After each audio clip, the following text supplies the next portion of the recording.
എനിക്ക് മനസ്സിലാവുന്നില്ല.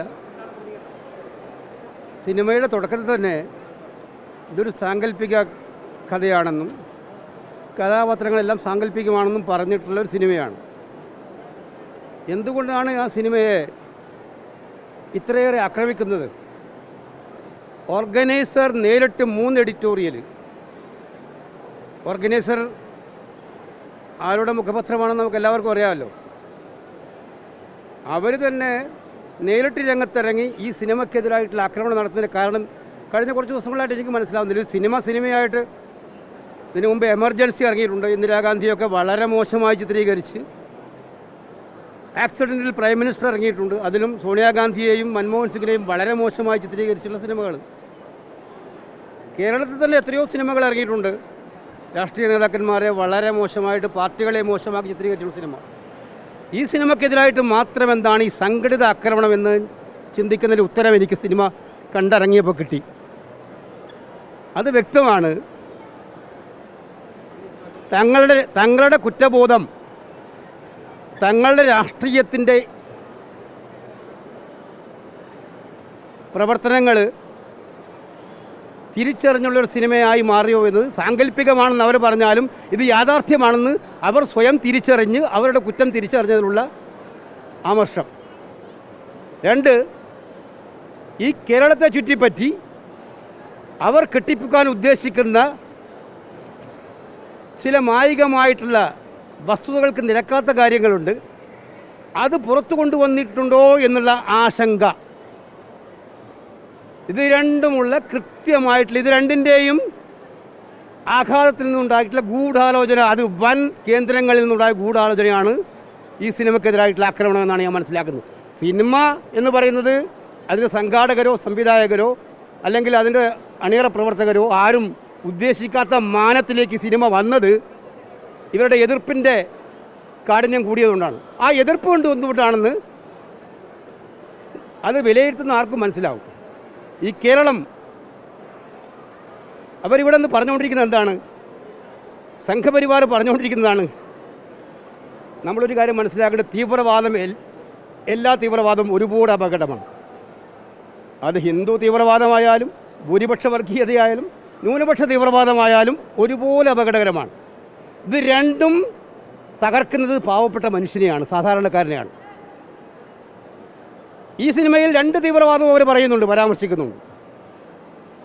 പക്ഷെ കേരളത്തിൽ കഴിഞ്ഞ കുറേ കാലമായിട്ടുണ്ടാക്കുന്ന നെറേറ്റീവ് എന്താണ്?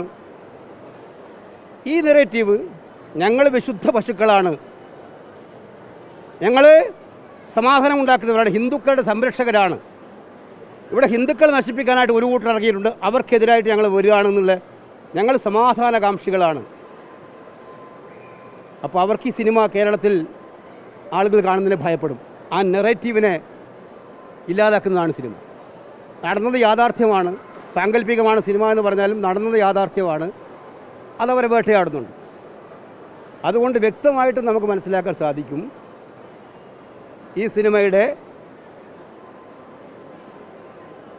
സിനിമയുടെ കഥകൾ, ആവിഷ്കാരം ഒക്കെ തന്നെ അവരുടെ അജണ്ടകൾക്കെതിരാണെന്ന്. ഇപ്പം നമുക്കറിയാമല്ലോ, കേരളത്തിലൊരു അജണ്ട, ഛത്തീസ്ഗഡിൽ വേറൊരു അജണ്ട, മധ്യപ്രദേശിൽ വേറൊരു അജണ്ട. ഇവിടെ ഹിന്ദു സമൂഹത്തിന് വേണ്ടി മുസ്ലിങ്ങളെ തീവ്രവാദികളാക്കാനാണ് താല്പര്യം. ഛത്തീസ്ഗഡിലും മധ്യപ്രദേശിലും അവിടുത്തെ ഗോത്രവർഗ്ഗങ്ങളുടെ ഇടയിൽ പോയി ചെന്ന ക്രിസ്ത്യാനികളെ ശത്രുക്കളാക്കി മാറ്റുന്നതാണ് അജണ്ട ഒന്നേ ഉള്ളൂ, രാഷ്ട്രീയ ലക്ഷ്യം. അത് ഹിന്ദുക്കളുടെ പേര് പറഞ്ഞ്, ഹിന്ദുത്വത്തിന് രക്ഷകരാണെന്ന് പറഞ്ഞ്, ഞങ്ങൾക്ക് മാത്രമേ അവരെ രക്ഷിക്കാൻ പറ്റുള്ളൂ എന്ന് പറഞ്ഞിട്ട് പാവപ്പെട്ട ഹിന്ദുക്കളെ ബലിയാടാക്കി തകർക്കുന്നതിന് വേണ്ടിയിട്ടുള്ള ഒരു രാഷ്ട്രീയ അജണ്ടയാണ് അവർ കൊണ്ടു നടക്കുന്നത് കേരളത്തിലും. ആ അജണ്ട വെളിച്ചത്തായതിലുള്ള ജാള്യതയായിരിക്കും. സിനിമക്കാർ അത് ഉദ്ദേശിച്ചിട്ടുണ്ടാവില്ല, പക്ഷേ വന്നു പോയത് അങ്ങനെയായിരിക്കും. അതാണ് ഇത്ര ഒരു വെപ്രാളം കാണിക്കുന്നതാണ് എൻ്റെ വിശ്വാസം.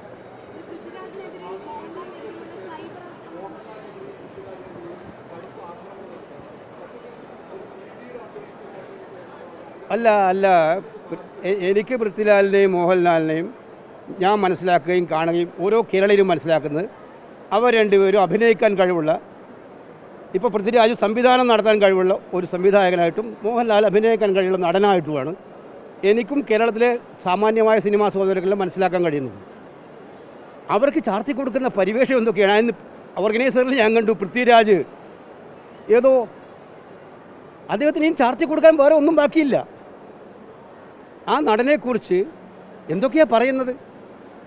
തങ്ങൾക്കിഷ്ടമില്ലാത്ത കാര്യങ്ങൾ ഒരാൾ പറഞ്ഞാൽ ആടിനെ പേപ്പട്ടിയാക്കി ആ പേപ്പട്ടിയെ തല്ലിക്കൊല്ലാന്നുള്ള പ്രത്യയശാസ്ത്രത്തിലൂടെ അങ്ങനെ അംഗീകരിക്കുന്ന നാടാണോ ഈ കേരളം? അവർ തെറ്റിദ്ധരിക്കരുത്. ഞങ്ങൾക്കെതിരെയും ഒരുപാട് സിനിമകളുണ്ടായിട്ടുണ്ട്. മോഹൻലാൽ അഭിനയിച്ച സിനിമകളുണ്ടായിട്ടുണ്ട്, പൃഥ്വിരാജ് അഭിനയിച്ച സിനിമകളുണ്ടായിട്ടുണ്ട്. ഞാൻ ഒറ്റക്കാരെ ചോദിക്കുള്ളൂ, ഈ സിനിമ സെൻസർഷിപ്പിലൂടെ പോയതല്ലേ? ആരാ സെൻസർഷിപ്പ് നടത്തിയത്? ലോകം ആരും അറിയാമായിരുന്നോ? ആ സെൻസർഷിപ്പ് ഇവർക്ക് ഇഷ്ടമില്ലാത്ത ഭാഗങ്ങൾ കട്ട് ചെയ്തിരുന്നെങ്കിൽ ഈ ലോകം ഇത് ചർച്ച ചെയ്യുമായിരുന്നോ, അറിയുമായിരുന്നോ? ഇവർ സിനിമ ആസ്വാദകർ മാത്രമല്ലല്ലോ, സെൻസർഷിപ്പിൽ അറിയപ്പെടുന്ന സംഘപരിവാർ നേതാക്കന്മാരാണല്ലോ സെൻസർഷിപ്പ്. അവർ കേരള സ്റ്റോറിക്ക് അനുവാദം കൊടുത്തിട്ടുണ്ട്, കാശ്മീർ ഫയലിന് അനുവാദം കൊടുത്തിട്ടുണ്ട്, എമർജൻസിക്ക് കൊടുത്തിട്ടുണ്ട്, അതുപോലെ തന്നെ ആക്സിഡൻ്റൽ പ്രൈം മിനിസ്റ്റർ കൊടുത്തു, അതെല്ലാം കൊടുക്കുന്നത്. അപ്പോൾ അവർ അനുവാദം കൊടുത്തൊരു സിനിമ ഇറങ്ങിക്കഴിഞ്ഞാൽ ആ സിനിമയിലെ സംവിധായകരെയും എഴുത്തുകാരെയും തിരക്കഥാകൃത്തിനെയും നടന്മാരെയും ഒക്കെ തിരഞ്ഞുപിടിച്ച് ആക്രമിച്ച് ഭീഷണിപ്പെടുത്തി ആ സിനിമയിലെ പ്രധാനപ്പെട്ട ഭാഗങ്ങൾ വെട്ടിക്കളയുക എന്ന് പറഞ്ഞാൽ ഇവർക്കറിയാത്തത് എന്താണെന്ന് മനസ്സിലാവണം. ഈ വെട്ടിക്കളയുന്ന ഭാഗങ്ങളായിരിക്കും ജനങ്ങളുടെ മനസ്സിൽ ഏറ്റവും കൂടുതൽ നിൽക്കുക. അത് തിരഞ്ഞുപിടി പോകാൻ ആളുണ്ടാവും നാട്ടിൽ. ഈ വെട്ടിക്കളയുന്ന ഭാഗമുണ്ടല്ലോ, അത് തിരഞ്ഞിട്ടായിരിക്കും ഇനി ആളുകളുടെ യാത്ര. അതവർക്കറിയാത്തതുകൊണ്ടാണ്. ഇത് ജനാധിപത്യ രാജ്യമാണ്.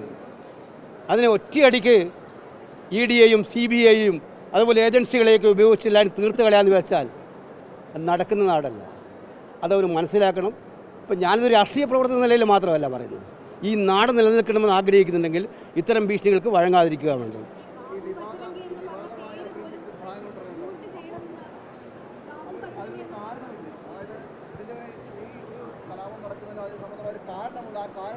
കാരണത്തെക്കുറിച്ച് സിനിമ കാണുന്നവരെല്ലാവർക്കും കാരണത്തെക്കുറിച്ചും കാണും. ട്രെയിനിൽ നടന്ന ഗോദ്ര സംഭവത്തെക്കുറിച്ച് ഇതിൽ ആവിഷ്കരിക്കുന്നുണ്ട്. പിന്നെ നിങ്ങൾ മനസ്സിലാക്കേണ്ട ഒരു കാര്യം ന്യൂനപക്ഷ വർഗീയതയ്ക്കെതിരായിട്ട് എത്ര സിനിമകൾ ഇറങ്ങിയിട്ടുണ്ട്. അവരെ മഹാമോശമാക്കി ചിത്രീകരിച്ചുകൊണ്ട് ഇതിൽ തന്നെ ഞാൻ മൂന്നിടത്തായിട്ട് കണ്ടു. പാകിസ്ഥാനെതിരായിട്ടുള്ള ശക്തമായ ആക്രമണമുണ്ട്. നിങ്ങളെന്താ അതിനാനുകൂലിക്കില്ലേ? പാകിസ്ഥാനെതിരായിട്ട് ഇന്ത്യക്കെതിരായി പാകിസ്ഥാൻ നടത്തുന്ന ജിഹാദുകൾ ഈ പടത്തിൽ ചിത്രീകരിച്ചിട്ടുണ്ട്. അതിനെതിരായിട്ടാണ് ഈ പടത്തിലെ മെസ്സേജ്. അങ്ങനെ പാകിസ്ഥാൻ സിന്ദാബാദെന്നും ഹിന്ദുസ്ഥാൻ മുർദാബാദെന്നും വിളിപ്പിച്ച അതേ ആളുകളെ രക്ഷപ്പെടുത്തി എടുത്തിട്ട് കൊണ്ടുവന്നിട്ട് ഇന്ത്യക്ക് വേണ്ടി പ്രവർത്തിക്കുന്നുണ്ട്. അതുകൊണ്ട് അയാൾ ദേശസ്നേഹമല്ലേ? അപ്പോൾ ദേശസ്നേഹം എന്ന് പറയുന്നത് നിങ്ങൾ വിവക്ഷിക്കുന്നത് മാത്രമാണെന്ന് വിചാരിച്ചാൽ അത് നടക്കില്ല. ഇതിനകത്ത് കൃത്യമായിട്ട് ഞാൻ അവിടെ ചോദിക്കുന്ന ചോദ്യം എന്തുകൊണ്ടാണ് എന്താ സെൻസർ ബോർഡിനെ തോന്നാഞ്ഞത്? ഈ ചോദ്യം എന്തുകൊണ്ടാണ് സെൻസർ ബോർഡിൽ ഇരിക്കുന്ന BJP നേതാക്കന്മാർക്ക് തോന്നാതിരുന്നത്? ഇവിടെ നിയമമില്ലേ? നിയമത്തിൻ്റെ അടിസ്ഥാനത്തിൽ രാജ്യം പ്രവർത്തിക്കുന്നത്. ആ നിയമത്തിൻ്റെ അടിസ്ഥാനത്തിൽ ഒരു സിനിമ ഇതിന് പോവും, സെൻസർഷിപ്പ് അനുമതി കൊടുത്താൽ നിയമം ഓടും, സിനിമ ഓടും. കരുണാകരനൊക്കെ എന്ത് മോശമായിട്ട് ചിത്രീകരിച്ചുകൊണ്ട് സഖാവ് ഈ നാട്ടിൽ ആ സിനിമകൾ ഓടിയിട്ടില്ലേ? സിനിമയായിട്ട് കാണുക ആദ്യം.